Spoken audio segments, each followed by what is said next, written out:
Hello friends, I am Dr. Nutan Prakash Vishwakarma from Department of Biotechnology, Atma University.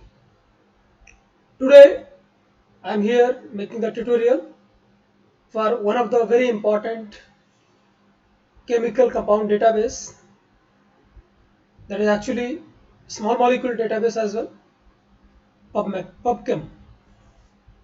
So let's see what PubChem is all about. This is the homepage of the PubChem. If you want to open the PubChem, you should remember the URL pubchem.ncbi.nlm.nih.gov. After the theory, I will demonstrate the practically as well how to use PubChem.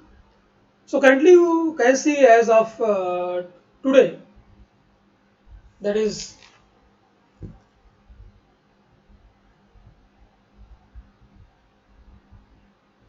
7th of October 2020, this database contains more than 111 million compound, more than 287 million substances, 273 million bioactivities, 32 million literature means the research papers, patents and all, 32 million literature and 25 million patents, and more than 758 data sources. So let's see what is the history and what is the introduction of PubChem. So PubChem database was originally developed as a central data repository for the National Institute of Health's sponsored molecular library roadmap project. The purpose of this project was to identify novel research agents and discover candidate compounds for drug development. So basically, this PubChem was developed to foster the speed of drug development and to identify the novel compounds for the drug discovery. So this database is basically going to be useful for the researchers who are working in the drug discovery sector. So as I already told you that PubChem is the world's largest collection of freely accessible chemical information at the NIH. Freely accessible means you don't need any kind of the subscription. You don't have to pay the money. If you have the simple internet connection, it's free to access to all. And you can search any of the chemical by its name. If you don't know the name, you can search by molecular formula, even by the structure. And you can find the physical property, biological activities, safety concern, and toxicity information, patents, literature citations, and many more of any compound. Since PubChem, I told you that is the small molecule database, but this is not correct. It also have, along with the small molecule database, it also has larger molecule like nucleotide, carbohydrate, lipid, peptides, and chemically modified macromolecules as well. But basically, the major part is covered to the small molecule database. So, from where the data comes in the PubChem? So, PubChem is the database which collect the data from the literature, the scientists who publish the research papers. Obviously, that research papers is archived in the one of the database that is known as PubMed. That is the database for the literature, for the research paper, for the review article. So the compounds mentioned in the research paper and all the details is extracted by the PubChem. With some publishers also it extract the data. And obviously if you are the researcher and you want to contribute, you want to put your data into PubChem, then directly you can submit your data to the PubChem. So PubChem collect information on chemical structure, identifier, chemical and physical properties, its biological activities, patent, health, safety, toxicity, data and many more things. So there is three things in the database in the PubChem. The number one is PubChem substance database, PubChem bioassay database, and PubChem compound database. In PubChem substance database means whatever substance you have that have any therapeutic potential or any that have the any that may have any impact in any particular disease to curing any particular disease. Or else you can take the example of the any medicinal plant. You have no, you isolated the, you extracted the any medicinal plants, and you analyzed, maybe a lot of compounds are present in that. Some are characterized, some are not characterized. Take the example of the giloy, the Tinospora cordifolia. Currently it is in news because it have been proved that it have the very good role to control the corona pandemic. All right. So suppose you extracted the Tinospora cordifolia, that is known as Amrita or Giloy. So in the extract, lot of compounds are there. Some are characterized, some are not characterized. So together we can call it as the substance, because this may be, this obviously this is the mixture of many compounds. And once you extraction, whatever extract you have, you did the bioassay with the coronavirus. So all the assay related things we store in the PubChem bioassay database. So now it is very clear that the substances, the substance related information which is available till date, that we submit in the PubChem substance database, means directly we are submitting the data. That's why it is known as primary database. And directly we are submitting the data related with its assay with the target. So that is again the primary database, that is the PubChem bioassay database. All right. So PubChem substance database and PubChem bioassay database is the example of the primary database. All right. And PubChem compound, the third database, that is the PubChem compound, is actually the derived database which is being derived from the PubChem substance database. Since I told you that in the extract lot of compounds are there, so what actually PubChem does, it takes certain compounds and along with the annotation and cross-referencing with other databases, it makes a separate database that is known as PubChem compounds. So once you visit for the PubChem substance database, you will find the mixture of many compounds, but in the PubChem compound, you will get the details of separate compounds. So please remember, PubChem substance and PubChem bioassay database accept the data from the submitter, but from the PubChem substance database, PubChem compound database is derived. That's why PubChem compound database is the example of the derived database. Okay. So since its inception, the scope of these resources has been dramatically expanded for use by an expanding and diverse variety of researchers. Means from the organic chemists to molecular biologists to drug design specialists, everybody have taken it hand to hand, and it is so much popular database, and all the researchers involved in the drug discovery, they use it very widely. If you are a chemist, and if you are the person who have found certain PubChem substances which is which has some therapeutic potential, and you also want to submit your substance to the database, what are the different ways how you can submit your data to the database? So one way is that is known as PubChem submission wizard. Submission wizard means very simple. There is some kind of the form. It asks you one by one each and every information. You just fill it out, and once all the information is submitted, all the information have been filled by you regarding that particular substance, you click on submit, and after their verification, your substance data will be available to the public.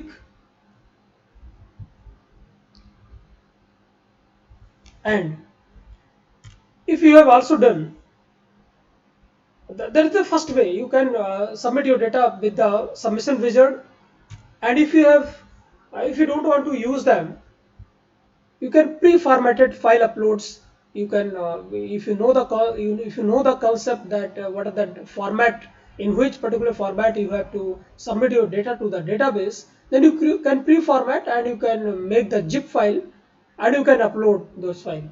So for PubChem substances, they accept the PubChem fellow. They accept the data in the form of the SDF, that is the chemical structure data file, and CSV means in the comma separated variable. And for the bioassay format, they accept the data in ASN.1 format, that is known as abstract syntax notation, and again in the CSV means comma separated variables, and XML extensible markup language as well. And if you have lot of data, a lot of substances all together in a single click, you want to submit all the data, then you can through FTP, that is the file transmission, their file transfer protocol, you can submit your data. So the following are the minimal data that must be submitted. Although the PubChem, they always encourage the submitter to provide as much information as you can, but the minimal requirement that you should have before you go for the submission of your data for the PubChem substance, you should enter the submitter information like your name, your organization in which you are working, the address of it, your contact information, maybe your phone number and your email ID, the source of the classification, and obviously one signed data transfer agreement, and substance name and source identifier. Regarding the PubChem bioassay, the submitter information as in the PubChem substance database, the information of assay, descriptive assay title, source identifier, assay information, assay type, list of substance whichever you have tested, the description of it, what protocol you have followed, and data table with defined outcome, what outcome you got through assay, and obviously the definitions. So as already discussed about the primary and derivative databases and derived databases, the PubChem substance and the PubChem bioassay is the example of the primary database in the PubChem, and the PubChem compound is the kind of the derived database that we have already discussed. So these the three things I told you, like PubChem substance, and from the PubChem substance there is the derivative databases, and in PubChem bioassay actually you put all the information related with the assay. So now let's discuss how you can use the PubChem, the practical hands of it. So as already discussed, if you want to open the PubChem, you can write down pubchem.ncbi.nlm.nih.gov. Okay. So this is the home page of the PubChem. It depends on the internet speed. If you have very good internet speed, it will be open within a fraction of minutes. Otherwise, you have to spend the time. You have to wait till it opens. So here you can say the PubChem. Here a lot of options are there. If you want to know about the PubChem, you just click on about each and every information related with the PubChem. You will get it. See, all the information like about what is the PubChem, what is the data organization, what are the compounds, patents, and all, each and everything. I think this is the best source to learn about the PubChem. Some related blogs, if you want to visit related with the PubChem, you can go through it. And if you are the person who want to submit, you want to contribute to the database, you click on submit. Very simple interface you may find here. If you are the researcher who have something to contribute to the PubChem, to the society, then this is the place for you. Here the username and password is there, just like if you are the first time you are visiting the PubChem, then you can register yourself just like you are making your account in the Facebook and Gmail and all. Likewise, first time you have to register yourself, then you will get your user ID and password. Along with that user ID and password, with that credential, you can log in here, and as it asks the information related with your data, you fill it out and click on submit. They will verify your data whether it is correct or not, and after verification they will make it available to public and it will be accessible over the web. Alright, so let's come back. So suppose I want to know about, I'm going to search one compound. Previously in my talk I talked about the Tinospora cardifolia, like giloy. So here I am interested to know about one compound. The bioactive compound, the name of the compound is tinocordicide. Tinocordicide. I want to know about the tinocordicide, what it is all about. So simply, I told you all the chemical compounds you may find on the PubChem. So simply, how many results you got? You got tinocordicide. Tinocordicide actually I came to know by the literature survey The tinocordicide is the bioactive compounds which is effective against the coronavirus, to fight against the coronavirus. So here you find that total two compounds throughout the PubChem it given. Three substances are there in that tinocordicide is there. And if you want to know about some literature, some research papers, you can find a click on the literature. So you will find all the research papers which is who have mentioned the tinocordicide.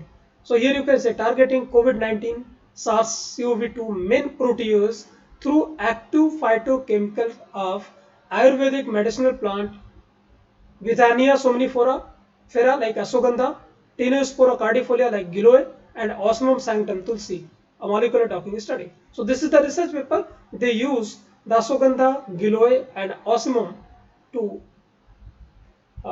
treat the patients suffering from the corona. Alright. So this is the research paper. All the research papers who have mentioned the tinocordicide, that you can go through it. The research papers. Now if I want to know about this tinocordicide in detail, the technical detail of, just simply click over it. Here you can find the 2D and 3D structure of the tinocordicide, right?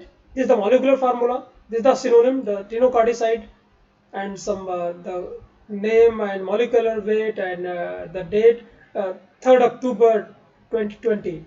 Yes, today is the 7th October, so 3rd October, on 3rd October it was modified, and it was actually submitted on the 9th of August 2005. Now it is modified bit. So 2D structure you can find, right? And 3D conformers are also here. You can visit this. If you can keep it open for a certain time, then you may find the 3D structure of this particular, no, the tinocordicide. See here the 3D structure of it. You can display in different no, like structure model, like with ball and stick. Here you can see the ball and stick here with the sticks. You can display in the wireframe. You can display the space filling format for the analysis, or else you can animate it as well. See, it depends on the internet speed. If your internet speed is very good, we'll get the result. Otherwise, you have to wait. See, if I click on the animate, it started rotating. And if you want to download, suppose you are the person who are involved in the drug discovery or any kind of the research, you want to go for the now docking studies and all, then you can click on the SDF format or any of the format, and you can click on save.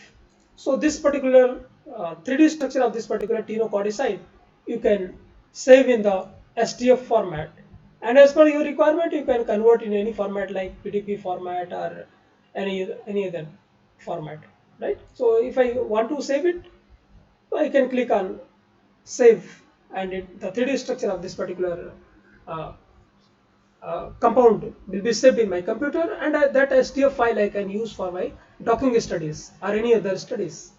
So this is the 3D conformer.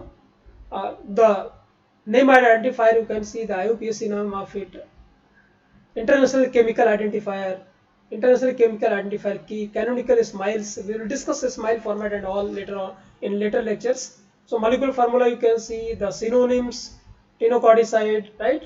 So chemical and physical properties, what is the molecular weight, how many hydrogen bond donor is there, hydrogen bond acceptor is there. These are the credentials are important, very important while you are dealing with the drug discovery phases. And the related records with the annotation, you may find each and every details about this tinocordicide, all the literatures, all the research papers you may find here. So this is the single stop solution for any of the chemical compound.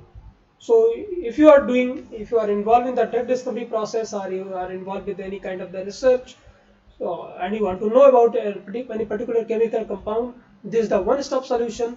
You can search all the compounds and all the related information about the chemical compound on the PubChem. So I hope you also do the same thing. You go for the literature survey, try to find out any of the phytochemical which is important for any particular disease, and that keyword you can put it over the PubChem and try to extract the information of that compound. So I hope this demonstration, and one more thing I would like to mention here. If I go back, one more very important and very powerful no, feature that PubChem have, then they find similar structure, right? If you want to know the structures which are similar to this tinocorticide, just like in the BLAST, while you are dealing with the NCBI and all, the gene sequence or the amino acid sequences, right? And you want to know the homologous genes or proteins of your protein or gene, then you can use the BLAST. Likewise, if you want to know that whatever compound you are searching right now, that is tinocorticide in this case, what are the other different compounds which are sharing the similarity with the tinocorticide, right? So what I can do, I simply click on find similar structure. So it is going to show you that how many structures are there which are showing the similarity. Here I have set the parameter as 97%. You can increase or decrease by clicking on the settings. If you want to see, here I have set it 95. So I want to know what are the other different chemical structures are there which are showing more than 95% similarity with your tinocorticide, right? So automatically PubChem search over the all the millions of compounds with your tinocorticide, and it shows the compound and list the compound which are showing the more than 95%. So here in this case, once I put it the threshold as 95%, I got the 9 results, means 9 compounds are there which are showing uh, equal to or more than 95% similarity with tinocorticide.